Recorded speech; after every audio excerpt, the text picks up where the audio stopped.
নমস্কার বন্ধুরা, আমার একটা নতুন ব্লগে তোমাদের সবাইকে স্বাগত। এখন রোববার সকাল 11টা বাজে। আমরা যাচ্ছি মায়ের বাড়িতে ভোগ খেতে। হ্যাঁ, জয়রামবাটিতে এসেছি তো এখানে মায়ের ভোগ খেতে। এখানে সিস্টেমটা একটু অন্যরকম। এখানে ছেলেদের আলাদা লাইন আর মেয়েদের আলাদা লাইন। দেখো কত লাইন পড়ে গেছে, কিন্তু আমাদের কিন্তু একটু অসুবিধা হচ্ছে না, এত সুন্দরভাবে এখানে অ্যারেঞ্জমেন্ট করা। তো মিমো আর মিমোর বাবা ছেলেদের লাইনে গেছে, আমি পড়ে গেছি মেয়েদের লাইনে। তো ছেলেদের লাইনটা একটু এগিয়েই গেছে আর আমি যাচ্ছি, এই যে ওদের সাথে দেখাও হয়ে গেছে।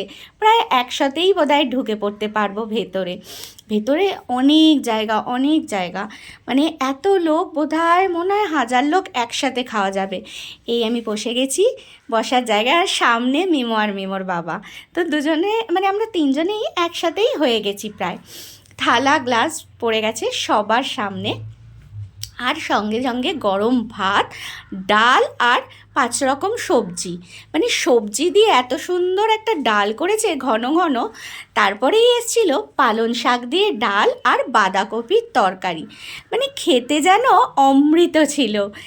আমরা তো বাড়িতেও ডাল খাই, সবজি খাই, বাঁধাকপি খাই। আমি তো বাড়িতে বাঁধাকপি একদমই ভালো খাই না, কিন্তু ওখানে যেমন অমৃত। আর এটা তো স্পেশাল একটা চাটনি, আমি জীবনে প্রথমবার খেলাম কুমড়োর চাটনি, টমেটো দিয়ে আর কুমড়ো দিয়ে চাটনি। দারুণ হয়েছিল। তোমরা কে কে খেয়েছো একটু জানিও। আর তারপর লাস্টে চলে এসেছিলো পায়েস। সমস্ত কিছু খাওয়া দাওয়ার পর এখানে আমাদের থালাগুলো নিজেদেরকেই নিয়ে গিয়ে বাইরে রাখতে হয়। এই যে থালাগুলো আমরা এখানে জমা করে দিলাম। তারপর মিমো আর মিমোর বাবার জন্য আমি একটু ওয়েট করছিলাম। এই যে ওরা বেরিয়ে পড়েছে, অবশিষ্ট খাবারগুলো এখানে ফেলে তারপর থালাগুলো ওরা রাখতে গেছে। একে তো আমরা ভীষণ তৃপ্তি করে খেলাম। মায়ের এই খাবার ঘরের পাশেই ছিল একদম গোশালা। আমরা দেখতে চলে এসেছিলাম গোশালায় কত গরু, ছোট ছোট বাছুরগুলো রয়েছে। যাই হোক, এই ভিডিওটা এইখানেই শেষ করছি।